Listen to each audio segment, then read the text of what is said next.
NTV time, जनता की बात जनता के साथ। All India Muslim personal law board का 30वां वार्षिक AIMPLB, जो मुसलमानों के लिए लगभग सभी गुटों, वर्गों और संगठनों का प्रतिनिधित्व करने वाली एक सर्वोच्च संस्था है, ने आज यहाँ अहमदाबाद के फैजानुल कुरान इंग्लिश मीडियम स्कूल में एक बैठक आयोजित की। इस बैठक में मेजबानी फैजानुल कुरान के मौलाना हाबिब खान साहब द्वारा की गई।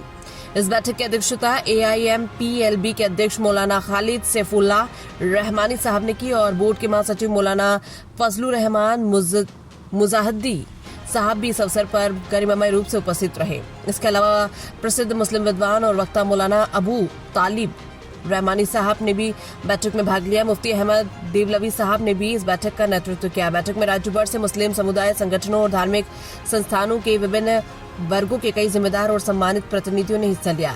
महत्वपूर्ण निर्णय और आगामी योजनाएं। 30वां वार्षिक अधिवेशन बैठक में यह निर्णय लिया गया कि AIMPLB का 30वां वार्षिक अधिवेशन इजलास आगामी 2, 3 और 4 अक्टूबर 2026 को अहमदाबाद में आयोजित किया जाएगा। आयोजन समिति का गठन इस निर्णय को लागू करने के लिए अधिवेशन के आयोजन, योजना और संचालन हेतु मुफ्ती अहमद देवलवी साहब के मार्गदर्शन में एक समिति का गठन किया गया। इस समिति की अध्यक्षता मौलाना हबीब खान साहब करेंगे और सचिव सेक्रेटरी के रूप में एडवोकेट मोहम्मद ताहिर हकीम साहब जिम्मेदारी संभालेंगे। अहमदाबाद से चिराग सोनी की रिपोर्ट। देखिए, हमारा मेन मकसद ये था कि गुजरात में हम all India Muslim personal law board का 30वां इजलास, यानी जो एक कॉन्फ्रेंस कह सकते हैं, वो ऑर्गेनाइज कर रहे हैं और वो 23, 24 और 25 अक्टूबर को गुजरात में होने वाला है। तो उसको कैसे हम करेंगे, उसके लिए कैसे इंतज़ाम करेंगे, उसकी तैयारी कैसे करेंगे, उसके लिए आज ये एक मीटिंग रखी गई थी और उसमें ये तय किया गया। और इस 25 तारीख को ये जो फंक्शन होने वाला है, कौन कौन से लोग जुड़ने और कहाँ से लोग आ रहे हैं? देखिए, all India Muslim personal law board के वर्किंग कमेटी के मेंबर्स आएंगे।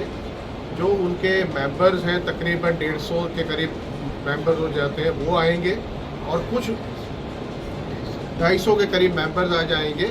और जो कुछ लोग को हम स्पेशल इन्वाइटी के तौर पे बुलाते हैं, जिसको मदुई कहते हैं, उनको बुलाया जाएगा। इस तरह का हमारा अंदाज़ा है कि हर इजलास में या हर कॉन्फ्रेंस के अंदर तकरीबन 400 से 500 लोग इकट्ठा होते हैं हिंदुस्तान भर से। तो उनको गुजरात में इकट्ठा किया जाएगा और उनके साथ में ये 3 दिन तक कॉन्फ्रेंस चलेगी और जो सारे इश्यूज़ हैं उसके ऊपर डिस्कशन होगा। किस किस मुद्दे पर चर्चा होगी? देखिए, पर्सनल लॉ बोर्ड है तो इसके ज़्यादातर इश्यूज पर्सनल लॉ से रिलेटेड है और उसके सारे जो लिटिगेशंस हैं, उसके केसेस चल रहे हैं, उन सब से उसके रिलेट इश्यूज हैं और आगे के लिए कैसे उसको फॉरवर्ड ले जाना है, उसके लिए भी सारा डिस्कशन होता है। सर संस्था का देश के लिए क्या हेतु है?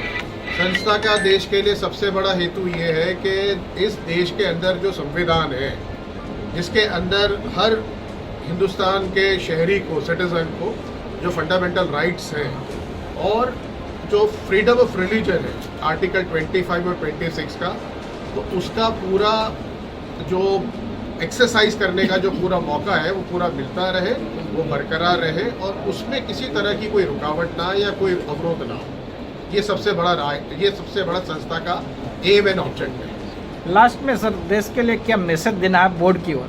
देश के लिए मैसेज ये है कि मैसेज ये है कि अगर कॉन्स्टिट्यूशनल राइट सबके बरकरार रहे, प्रोटेक्टेड रहे, तो देश के सारे शहरियों को इस देश में आज़ादी के साथ, चैन और सुकून के साथ और अपने मजहब पर अमल करते हुए साथ में रहने की पूरी आज़ादी मिलेगी, पूरी एक अपॉर्चुनिटी मिलेगी। वो हम चाहते हैं कि वो बरकरार रहे।